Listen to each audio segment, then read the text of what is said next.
alhamdulillah asalaamaaleykum wa rahmatullahi taala wa barakaatuhu. cosaanu feetu bi Kossy TV cosaanu feetu bi.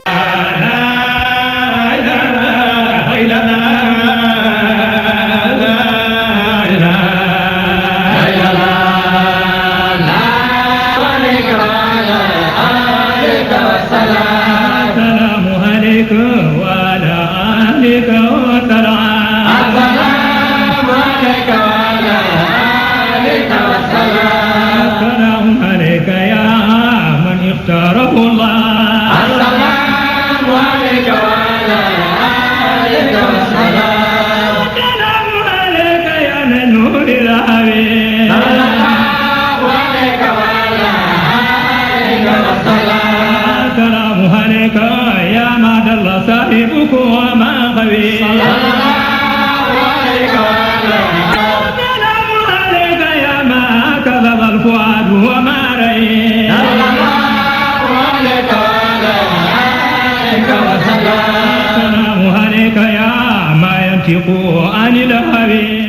bala ñuy dugg ci mbir mi nag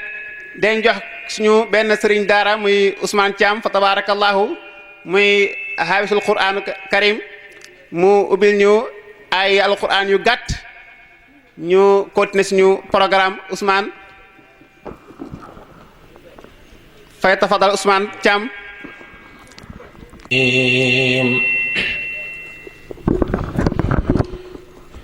بسم الله الرحمن الرحيم الحمد لله رب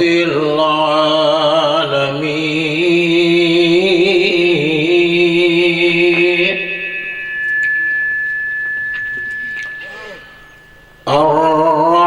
الرحمن الرحيم مالك يوم الدين إياك نعبد وإياك نستعين اهدنا الصراط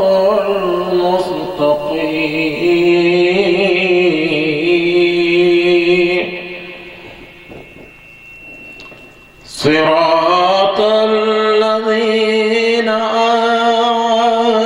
عليهم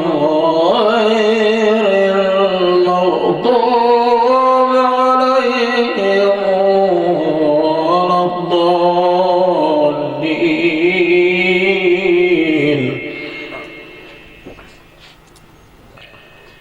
الله أكبر بسم الله الرحمن الرحيم إذا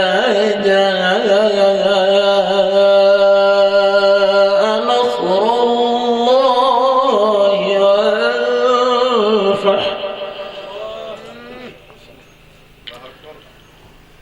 والفتح ورأيت الناس يدخلون في دين الله أفواجا فسبح بحمد ربك واستغفره إنه كان توابا صدق الله العظيم الفاتحة. kon fa tabarakallahu ñuy ndokkeel Seydina Ousmane Thiam ci alquran bi nga xamante moom doon jàng lay ñaanal yàlla yal na yàlla aar la sàmm la yéen a barke alquran koy wàcc sa kaw bi jaay nabi sallallahu alayhi wa sallam bi jaay saatul fatiha ñu ngay jox imaamul masjid fa tabarakallahu mu sànni fi ay kàddum bil ijaas comme ni mu ko defoon ci ngoon rek yaa imaam. بعد أعوذ بالله من الشيطان الرجيم الرحمن الرحيم مالك يوم الدين إياك نعبد وإياك نستعين اهدنا الصراط المستقيم صراط الذين أنعمت عليهم غير المغضوب عليهم ولا الضالين آمين bokki jullit yi bokki taaliba yi gan ñi dëkk yi ñu ngi leen di nuyu di leen tatagal bu baax ci ñëw gi ngeen ñëw fii ci Ñiili ndaxte ak yokkute la ci ñun kon loolu jar na tatagal gan ñu ñëwee noonu kon ñu ngi leen di wax ne ahlan wa sahlan wa marhaban bikum kon ñu ngi leen di wax ne ahlan wa sahlan wa marhaban bikum nasaltum dayfan wa makastum zakanan ñëw ngeen di ay gan waaye dëkk nekk ngeen di ay dëkk kon ci seen dëkk ngeen ñëw ndax lii tax ma ne seen dëkk ngeen ñëw mooy de dëkk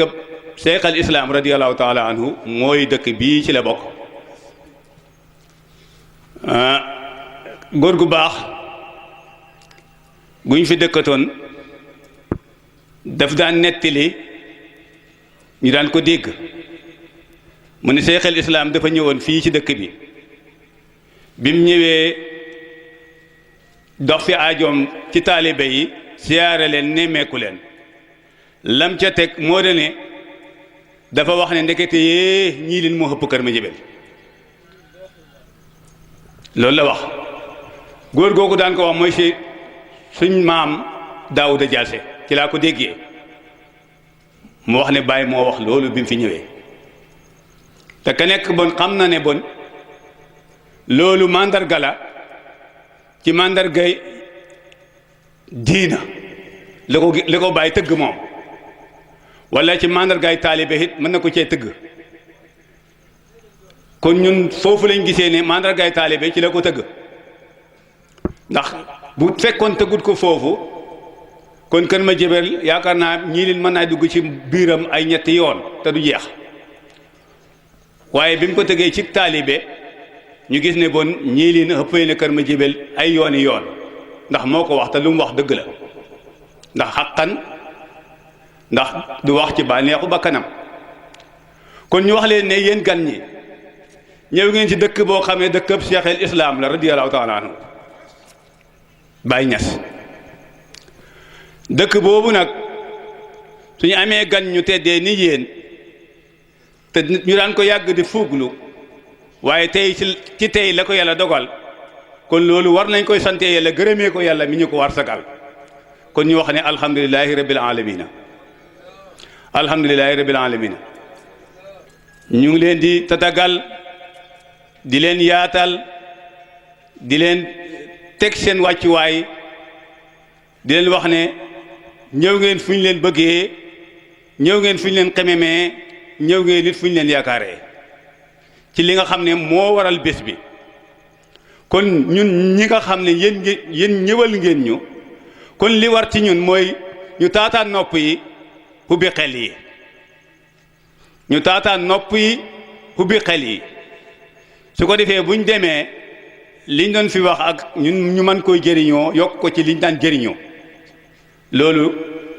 kon ndax parce que gan bu ñëwee te ma mat gan il faut jàpp bësi la jàpp bësi nag foo ko teg bu fa baxee koo dana ruus picc ya xam luñ ca for kon ñu ngi taataanu nekk ay picc ci li ngeen fi ësi su ko defee ñu for ci jëriñu ci gàttal ñu ngi sant ñu ngi gërëm ñu ngi taataan bu baax yal na yàlla dimbale ñu ba lépp lu ngeen fi wax te muy njëriñ yan nañ ko jëriñoo yàlla mën na loolu yan nañu ko defal bi jaay rasulillahi sallallahu alayhi wa sallam kon ci gàttal loolu mooy wax ji ñu ngi leen di wax ne asalaamaaleykum wa rahmatullah di jox suñu président bi nga xam ne fa tabarakallahu sooy ne rôle bu am doole ci gàmmu gi ñëpp xam nañ ko ci téem ju kawe ci bëggam fa tabarakallahu ndax cheikh day wax ne himmatul insani qaahiyatun ala jami'il akwaam law ba'da al-arsh doomu aadama ci yitteem ju kaweem ci lay mën a def lépp lu mu bëgg ci àdduna bi kon fa tabarakallahu Mouhamadul Muxtaar Caam ñu ngi lay woo nga ñëw def sa discours bi nga xam ne moom nga préparé woon ci bés bi fa tabarakallahu ñu ngi lay muñandeku di la jox noppi Mouhamadul Mukhtar ayna huwa أعوذ بالله من الشيطان الرجيم بسم الله الرحمن الرحيم الحمد لله رب العالمين الرحمن الرحيم مالك يوم الدين إياك نعبد وإياك نستعين اهدنا الصراط المستقيم صراط الذين أنعمت عليهم غير المغضوب عليهم ولا الضالين آمين قالوا سبحانك لا علم لنا إلا ما علمتنا إنك أنت العليم الحكيم صدق الله العظيم ما بعد. Mesdames et messieurs, chers honorables invités, chères autorités administratives et religieuses, chers invités distincts aussi présents, chers invités, chers honorables invités, cher Ibrahim Daoud Seydou Zakir, nous vous saluons avec la plus belle et plus courte salutation que nous partageons nous tous, qui est la salutation de l'islam, que voici. Assalamu alaikum wa rahmatullahi ta'ala wa barakatuh.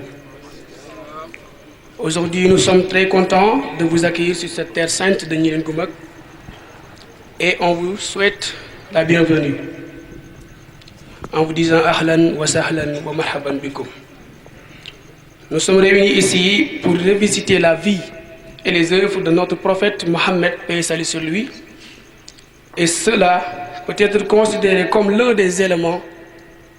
que notre guide religieux, Cheikh al-Islam El Hadj Ibrahim Niass, nous a laissé en tant que disciple. À l'occasion de cette première édition de Gamou Gnilane Goumak, j'ai l'honneur d'être celui qu'on a désigné pour faire un discours face aux éminentes invités. Ainsi, notre présent discours s'articule sur 3 points. Nous allons mettre l'accent sur les particularités de notre village, avant de signaler ses exigences, et à la fin de cette allocution, nous allons conscientiser tous nos frères musulmans, surtout ceux qui sont jeunes. Ces autorités religieuses et administratives, permettez-moi un peu de parler des particularités de notre village. Créé vers 1893, Gnilane Goumak a toujours abrité des musulmans. Et je dis bien des musulmans. Et parmi eux se trouvent des soufis, c'est-à-dire des gens qui adonnent au soufisme. Et c'est peut-être cela qui explique les traces de nos grands chefs religieux sénégalais. D'abord, on note celle de Cheikh Ahmadou Bamba, avec la présence de l'un de ses boubous gardés précieusement par les descendants de Cheikh Ousmane Khoraja Thiam. Et je précise, celui qui garde ces boubous-là, je pense qu'il se nomme Fall, ou bien il est appelé communément Fall Yanene Thiam. On note aussi la présence de Cheikh al-Islam El Hadj Ibrahim Niass, qui est venu ici minimum 7 fois, ce qui n'est pas du tout évident. D'ailleurs, c'est lui qui avait inauguré notre première mosquée, dont on a repris le même fondement, et c'est ce qui prouve en réalité l'amour que nous avons envers lui, comme il l'a envers notre prophète, paix et salut sur lui. C'est vrai que les traces de ces deux grands hommes suffisaient largement pour justifier les particularités de notre village dans le domaine religieux. Mais à cela s'ajoutent les travaux de notre grand-parent qui ont très tôt installé des écoles coraniques pour permettre à leurs enfants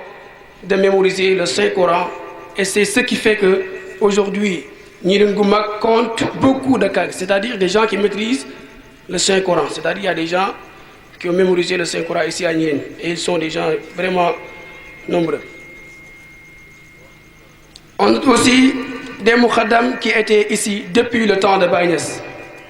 Je vous nomme Tamsir Ali Thiam, appelé pendant cette époque Al-Samba,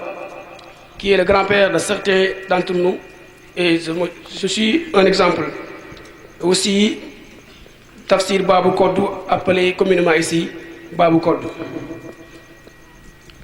Ces deux derniers ont participé considérablement à l'implantation de la Faïdatou Tidjaniya ici à Gnilane Goumak. Avant de clôturer cet aspect religieux, j'aimerais bien attirer votre attention sur le fait que Gnilane Goumak n'a qu'une population barhamienne et bambiste. Tous ceux qui sont ici dans notre village, soit ils sont des disciples de Maulana Cheikh Ibrahim Niass, soit ils sont des disciples de Cheikh Ahmadou Bamba. Et nous cohabitons dans la paix comme tous les bons musulmans le font. Ainsi, il serait très impertinent de se limiter sur l'aspect religieux pour montrer les particularités de notre village, car la communauté nilloise, étant consciente de l'importance de l'éducation, a toujours eu des enfants qui font d'excellents résultats partout où ils passent. Sans compter les grandes œuvres de Mam Ousmane Binta et Mam Babou Khoroja qui font qu'aujourd'hui, il y a des imams partout dans le pays et qui sont d'originaire de Gnilène Goumak. Mais actuellement, l'école française fait des preuves considérables. Et nous en remercions le bon Dieu. Car notre village a des élèves qui sont identifiés par leurs camarades d'école à cause de leurs satisfaisants résultats. Aujourd'hui, Gnilène est le village qui a plus de diplômés dans la commune de Kersosé. Cela est incontestable. Il enregistre des bacheliers, des licenciés, des maîtrisards et même des docteurs. Donc Gnilène n'est pas en retard dans le domaine de l'éducation. Chères autorités et invités, notons aussi que la citoyenneté des Gnilènoises est incontestable aussi. Chaque année, je dis bien chaque année, les impôts sont payés avec plus de 98%, soit ou bien sont aussi payés souvent 100%. Ce que je n'ose pas dire parce que, comme on le dit souvent, le parfait n'existe pas. Les habitants de ce village sont très disciplinés et même obéissants aussi. À tous les chefs qui ont eu la chance de passer dans la commune de Kersosé, dans l'arrondissement de Gnilène, bref, nous entretenons des relations paisibles, je dis bien, avec les hommes de gouvernement du Sénégal. Malgré toutes ces particularités, Gnilène Goumak demeure toujours sans électricité, sans poste de santé bien équipé, et on note aussi l'absence de beaucoup de choses qui pourraient nous permettre d'augmenter ou bien d'améliorer ou bien d'accélérer même le processus de développement de notre village.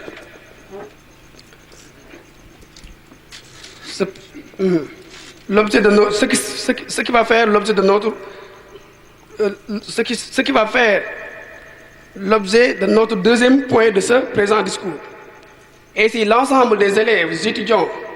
et cadres qui se réveillent à Gnilène Goumak avec des machines ordinateurs et similaires,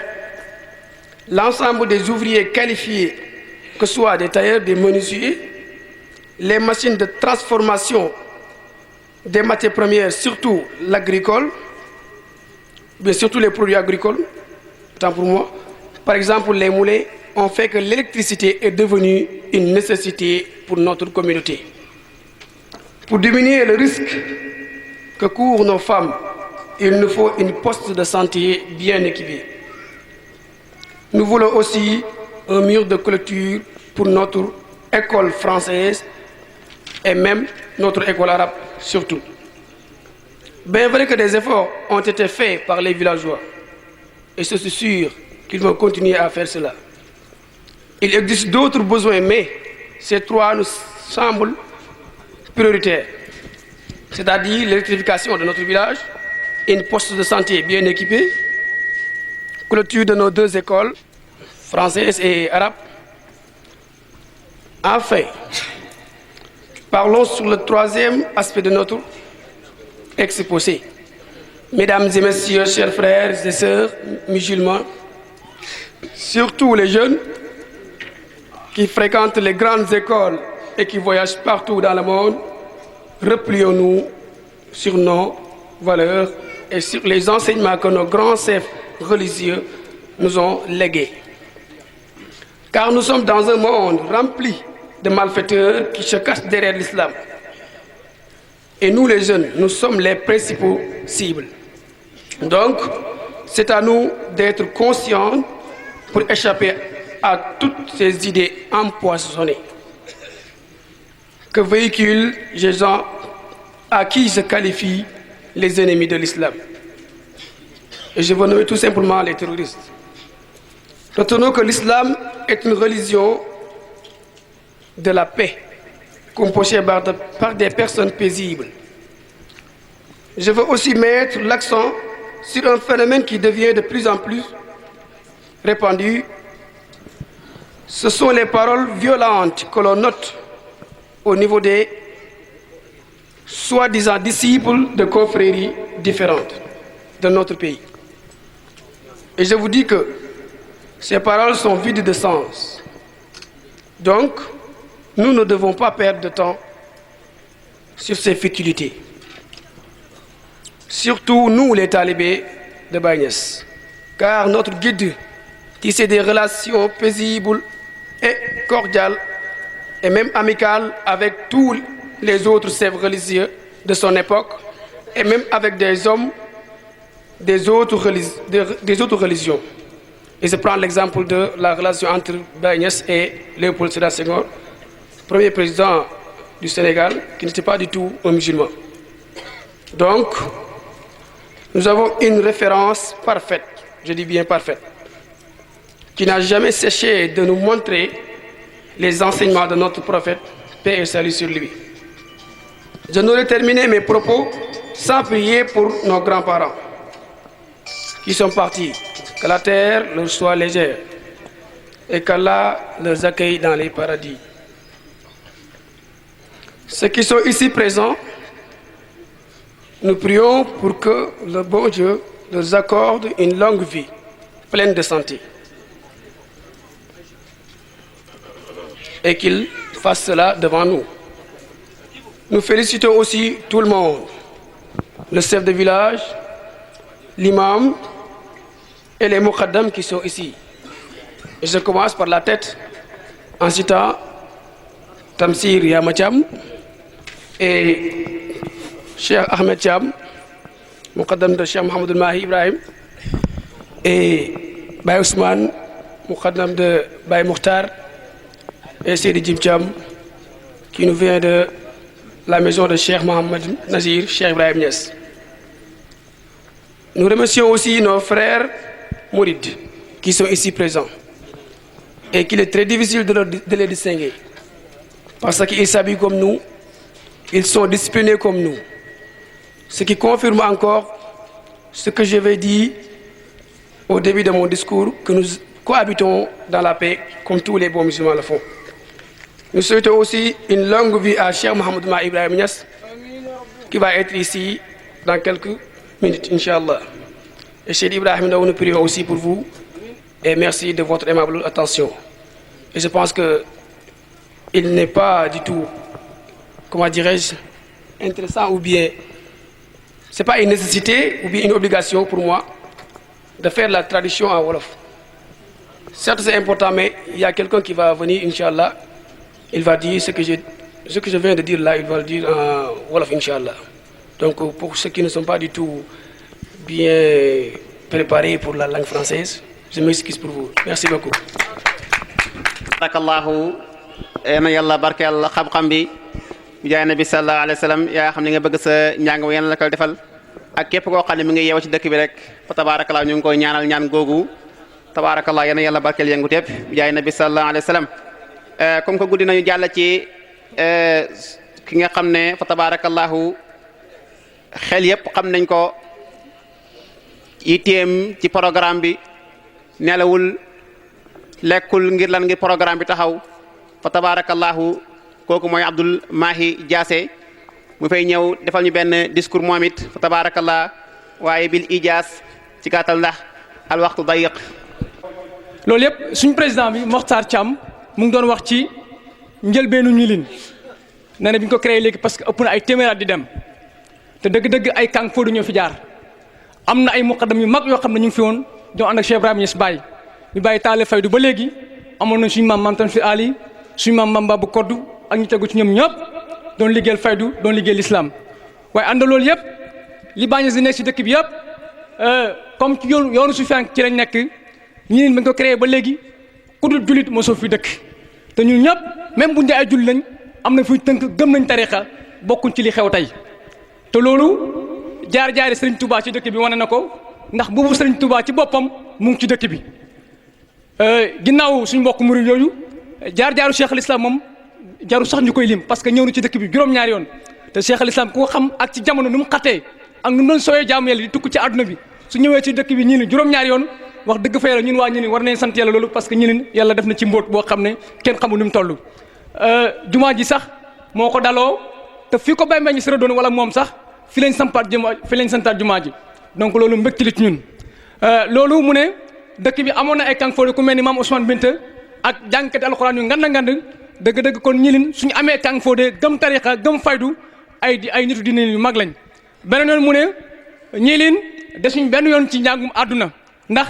am na ay licencié am na ay maîtrisard am na ay docteur ñu ci dëkk bi kon dëkk bu mel noonu wax dëgg fel la su dee alhamdulilah sax waa nguur gi teewuñ fi te invité nañ ñëpp buñ teewoon li ñuy wax ñoom ñu gën ko dégg dëkk boo xam ne am na l'islam am na diine toll naag jamono dëgg-dëgg lépp loo xam ne am dëkk yi am nañ ko rek ñii leen mérito lu mel noonu parce que kenn amul lu gën a màgg l'islam rawatina faydu te ñun xam nañ diine xam nañ àdduna jàng nañ diine jàng nañ àdduna sànq rek Cheikh Abdou Malick Niass wax na fi ne ñii leen soo gisee seen jàngalikati France yi doo leen mën a xamee su fenk ci dëkk bi te dëgg-dëgg loolu am na ñoom Cheikh Tidiane ñëpp ngi nii ñoom ñëpp ay ñuy fanaan ci kurus lañ te bu ñu xëyee dañuy commencé jàngale ay ABC loolu yaakaar naa loolu kenn du ko naatable ñi fi dëkk ak ñi fi dëkkul ñoo xam loolu alhamdulilah beneen côté bi mu ngi sant mu ngi gërëm bu baax suñu mbokk murid ñi nga xam ne ñu ngi ci dëkk bi xam ne suñ dëkk ak ñoom amuñu xaaj ak seen ñun duñu woote ay dialogue national wala dialogue islamo-chrétien soxluwuñ loolu soxluwuñ dialogue entre Tidiane murid parce que ki ñu boole jullit la doy nañu sëkk yoon wu nit jaar rek ci yàlla nga jëm donc amuñ ay xaaj ak seen murid ak Tidiane duñ mënta jabar loolu amu suñu dëkk murid ak Tidiane duñ dëkk amu suñu dëkk lépp loo xam ne jàmm l'islam santaan na ko rek ñun ñoo ko bokk yaakaar naa loolu moo doon en résumé ci discours bi di profité di sant ñi nga xam ne ni ñoom laa bokkoon na liggéey bi depuis boobu léegi ndax buñ taxawalee lii rek ay ndaw ñoo ko taxawal dëgg la am nañ suñu ñaani maam suñu liggéey yu bàyyi feeñ na ci suñu liggéey yu mag yu baax yi feeñ na ci waaye dëgg-dëgg yàlla ci ñun la jaarale mbir mi muy ndaw yi toog nii ki ci mag yaakaar naa soo amee 35 ans ci la yem te dëgg-dëgg bàyyi ba mu taal faydu di ko yóbbu ci àdduna bi yëpp moom moo ci magoon 29 wala 30 ans la am te gis ngeen li faydu mel ci àdduna bi dëgg faydu bi ndaw ñi ñoo ko moom loolu waa ñeneen dëggal nañ ko ñu ngi sant ñu ngi gërëm duñ guddal parce que Cheikh Ibrahima Ndaw ngi nii ñëpp moom la ñuy xaar bëgg nañ lam daan defal waa Mérina waa dëkkam waa àdduna bi mu defal ñu ko ñeneen parce que yaakaar naa tey la fi njëkk def programme te tamit am na keneen kuy ñëw koo xam ne daanaka sax jarul annoncé parce que Babacar wax na ko ñun ñëpp donc suñ fi nekkee di wax di guddal rek lii gars yi war a taataan ñun duñ ko am te dañoo bëgg feesal suñu xol boo incha allah bu déwénee bu ñëwee ñu xam ne ñii leen changé na ndax li fi Cheikh Ibrahima ndax wax wala ndax li fi Cheikh Mamadou Mahi wax sànq rek Cheikh Malaaji Muntaka wax na fi wax joo xam ne dëgg-dëgg ñu ñëpp kontaan nañ encore ci waa Mérina parce que gune gu jege ko Mérina dëkk foo mënti dem rek war nga faa wax xam-xam boo xam ne mooy jëriñ àdduna bi parce que bàññis mooy sa sëriñ wala bàññis mooy sa maam ñu ngi la koy seddal wax na fi wax ju neex macha allah yow it xam naa di nga wax lu mel noonu sëriñ Mahi tamit su wax ñëwee lu mel noonu lay wax ñu ngi sant ñu ngi gërëm xaq xadir mi xidaransim Babacar bu baax sa kàddu yooyu di la ñaanal yàlla yal na yàlla dëxëral la sàmm la aar la yëkkati la sagal la sigi la suturaal la bi jaay nabi sallallahu alayhi wa sallam bi jaay saatul fatiha macha allah li mu wax rek ci diggante murit ak tijaan ci dëkk bi mën na ko xàmmee ndax lan wa kulluhum min maayni wahidin qad aqasu wa ma aqasu an al ahwa yan bahum dinu nabi la ma tabi suntal qara képp ku nekk si ñoom rek yaa ngi bay ko ca nabi sallallahu alayhi wa sallam moo tax mënoo cay xàmmee kii murit la mënoo xàmmee ki tijaan la bu tijaan ñi xewlee murit ñi dañooy dem bu murit ñi xewlee tijaan ñi dañooy dem kon fa tabarakallahu ñu jàll mubaasara ci ki nga xamante moom la ñëpp doon xaar muy Cheikh Ibrahima Ndaw fa tabarakallahu ñu jox ko noppi waxati alhamdulilah wax jërëjëfee Baye Niass jërëjëfee Baye Niassaat jërëjëfeti Baye Niass beneen Cheikh Ibrahima Ndaw li nga xam ne loo daw jàmm la daw nga tey baag ci pay boo xam ne payeb Cheikh Ibrahima la Cheikh Ibrahima Ndaw daw nga tey baag ci pay boo xam ne ci original Saloum yi ci lañ bokk Cheikh Ibrahima Ndaw ma leeralal ne fi nga daw baag si fi tey suñ maam Samba mi ko sàcc xat mam juddu sax daf juddu ca dëkk bii laa la wax ci cosaani Saloum yi la bokk te it ma leeralal la ne képp koo xam ne mu ngi tuddoo Saloum taamut benn mbokk fii ci ñii leen rek du piir tey ma xamal la ne bañ tasee nga laaj ma dama ne damaa ñëpp si man samay maam fii lañ dëkk na nga mel sant gaal ngoon noonu laa mel ci ñiilin te kii 1990 la ma ko Babacar Thiam joxoñ te lu mu wax dëgg la ni woon na ma waxal Ibrahima Ndaw ne ko ci 1990 mu toppatoo boppam bu mu wanteer boppam ndax jamono ngi ñëw àddina lañ ko soxla Babacar Thiam ma ko waxoon de te jàngalu ko du taalibeem waaye ñoom ñëpp taalibe bàyyi lañ waaye dégg na mooy waxee te gis na jëmm ja mu doy ko ca la nga xam ne moom la nekk mu ne ma wóor na ma ne moo fi jógee mooy toog ci taabal bi xam nga duul moo ko jàngal xam na ku mu jàngal kooka fi mu nekk buñ toogee moo Ibrahima mooy langal Ibrahima di wax muy dégloo kon ndaw yow mi nga xam ne yaa daw tey baag si ñi leen xamal ne ñi leen bég nañ man bég naa te maay sa baay bu bégee rek mbégte gaay xam doom yal na la yàlla bégal dëkk bi nag xam leen ne grand la yaa ngi leen di nuyu yéen mag ñi yéen gune yi nga xam ne samay rakk ngeen man mi nga xam ne maa seen mag mi nga xam ne ku ci ree jox ma ree delloo la maa ngi yéen a far xam nga nit ki boo xasee ba far ak moom rek far ngeen la nga xam ne moo yàq far gi nag yàlla muñ ci àgg xam nga li may tiitaroo yëpp ñii li na ma ci dàqal heure ma toogee ci penc mi damay xam ngëm xoolal Ibrahima dëkk bi dama dàkkoon ne luñ ma ñaanal man mu nangu moo tax ma xalaat ne luñ la ñaanal mu nangu gis nga ma toogee ci penc mi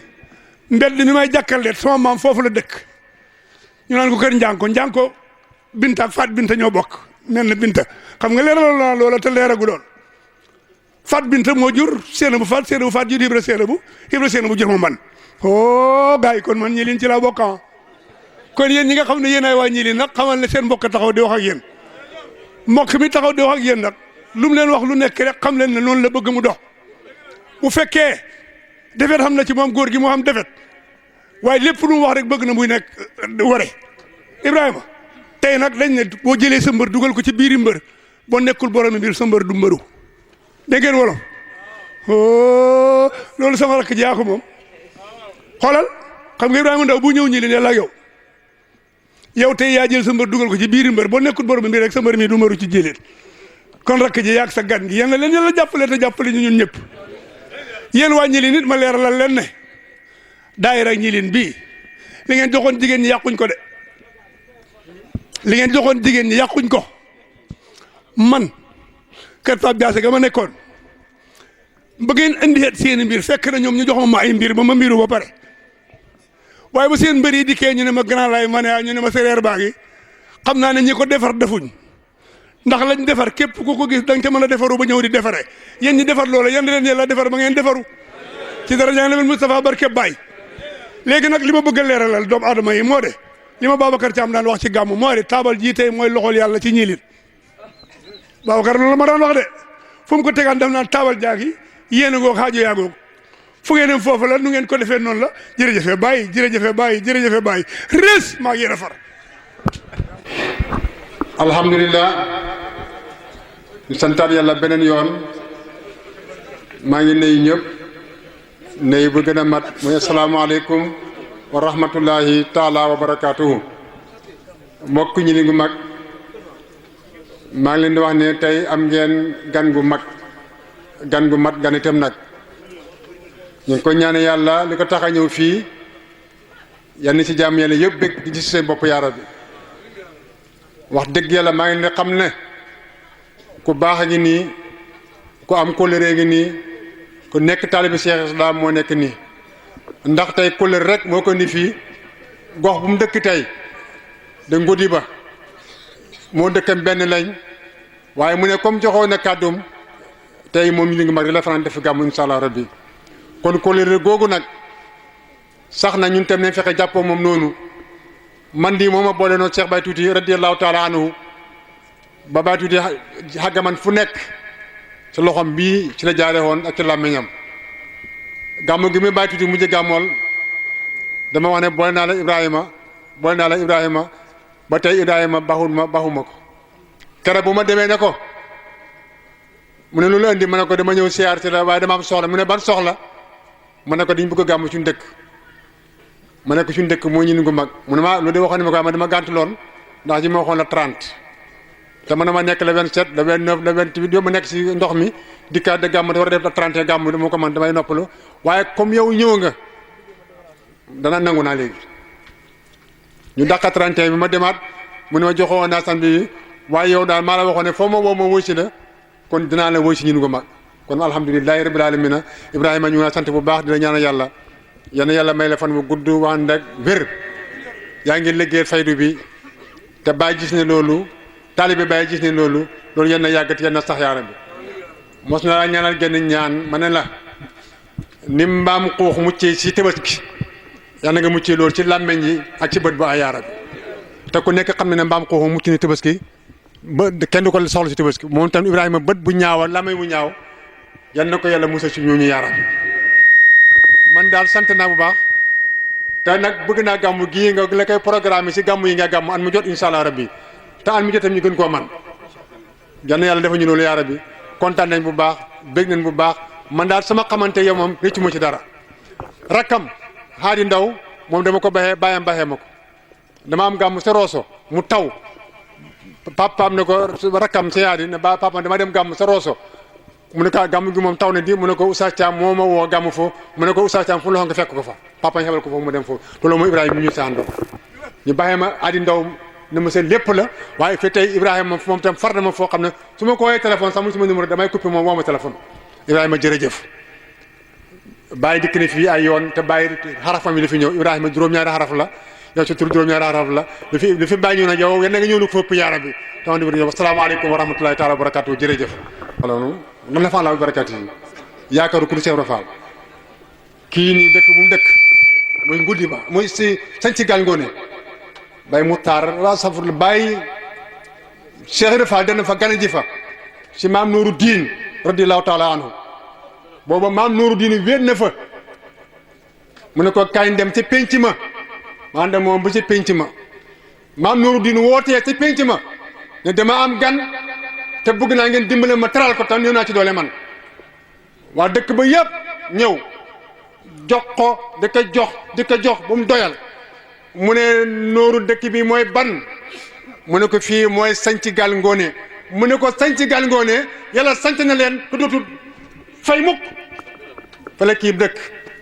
fa la Ibrahima fa la Mouhamad Ndaw dëkk Babacar Thiam sikka dafa bi sa kanam ne samay doom nañ génn fii kon kii tey di bokk ci doomi Babacar Thiam wasalaamaaleykum wa rahmatulahi taala wa barakatu jërë ngeen jëf continuer ci programme bi di jox suñu bàyyi jim tuuti mu sànni fii ay kàddu yu gàtt Seydina Muhammad ibn Abdillah wa ala alihi wa sahabatihi almutahabbina fillah walmutazawirina fillah والمتجالسين في الله والمتبازلين في الله والمتذاكرين في الله السلام عليكم ورحمة الله ñu ngi leen di nuyu mbokk yi nga xam ne ñoom lañ fi fekk ñëpp muy gan ak dëkk ñu ngi ziyaara suñ mbokk suñ rak di Cheikh Ibrahim Ndaw ñu ngi koy ziyaare bu baax di ko dalal itam ci barab bii nga xam ne wàccuwaayu Baay Ñas la dëkk Baay la kon dara jombut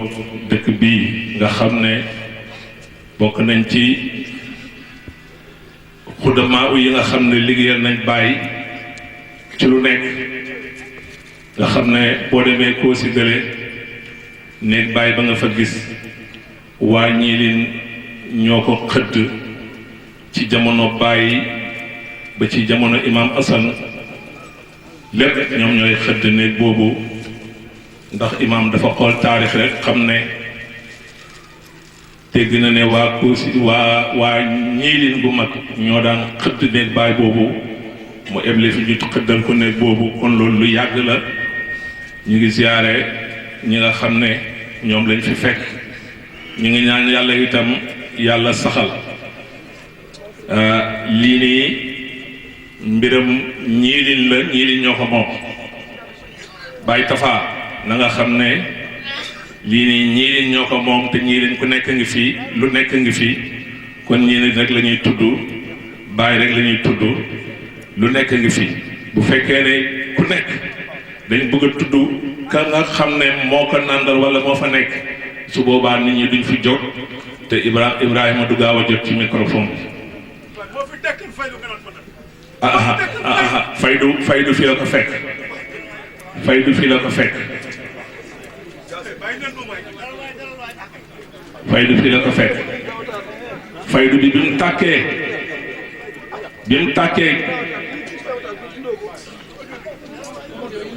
faydu bi mu tàkkee waaw dama ko bëgg a waxal lu bëri parce que ñun fii lañ dëkk fii lañ juddoo suñ baay fii lañ jóge koo dem Medina Baay te boobu ba léegi muqaddam jógu fi di tarbiya te man Baay Muxtaar man moo ma yar kon su ma koy tontu man xam naa li ma koy wax li tàngoor bi jaru ko ñun ñoo dëkk ñii lii nii ñun ñoo ko organisé bañ koy sos suma néeg lañ ko sosee xale yi ba lañ cee def dara ñëw nañ tàgguma ma ne leen lii mooy li nga xam ne ñiilin moom la mën a am mu mën a dem benn tànk mënta yóbbu ñiilin te itam kenn du wax ne sama sëriñ kaay leen ñu topp ko te ñaata muqaddam ñoo fi nekk kon lii général la mbiram ñiilin la kon duñ mën a wax ne dañ fee war a tudd kenn wala kii moo fi def lii wala kii moo fi def laa Baay Muxtaar bëggul loolu Baay Muxtaar bëggee wut ko noonu nañ gëm yàlla te liggéey ndax loolu moo ci am solo